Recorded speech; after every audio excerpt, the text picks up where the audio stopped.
माझं संजय काळे साहेबांना एकच नम्रपणे आव्हान आहे, जर तुम्ही शिवाजीराव, जर माजी आमदार शिवाजीराव काळे यांचे जर तुम्ही पोटचे असाल तर एक खुली सभा शेतकऱ्यांची घेऊन दाखवा, तुमचे 3, 13, 12.5 शेतकरी बाजूला शिवाय राहणार नाही जर तुम्ही आपल्या बापाच्या पोटचे असतील तर. घामाने डबडबलेल्या माणसाची तुम्ही चेष्टा करता,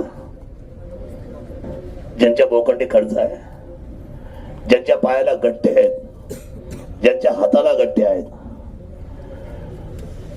आयुष्यभर ज्यांनी उन्हातानामध्ये आपलं आयुष्य उघड्याव केलंय, अशा शेतकऱ्यांचे 30 कोटी रुपये तुम्ही खाल्ले.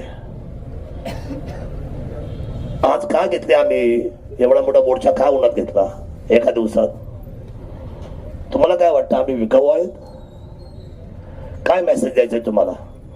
शरद सोनवणे उद्घाटनाला येणार, काय मेसेज द्यायचा आहे? शरद सोनवणे पापाच्या घडा भरलेल्या माणसाच्या उद्घाटनाला कधीच आयुष्यात गेला नाही आणि जाणार सुद्धा नाही. हे उत्तर आहे. आज आमदारांना विचारलं पाहिजे तुमची तारीख काय, जागा घ्यायची. मला सांगा हो, 13 एकर जागा पडून आहे.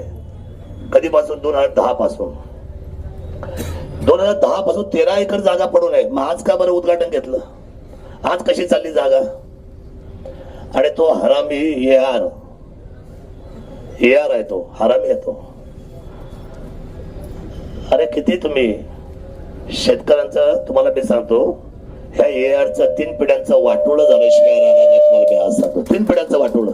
भीक मागणार आहे एआरचं सगळं कुटुंब. कारण सांगतो, नाही हे होणार चौकशी. शाप दिलाय शेतकऱ्यांनी. आज तुम्हाला मी सांगतो वाटोळं ठरलेलं आहे. मी फार नजरेने पाहिलंय महाराष्ट्र आणि भारत पण. हे सगळे भिकायला लागणार आहे. येवन संजय काळेचे सुद्धा 5 पिढ्या पुढच्या काय भीक मागायला. कारण सांगतो मी, हा थळथळाट फार मोठा आहे.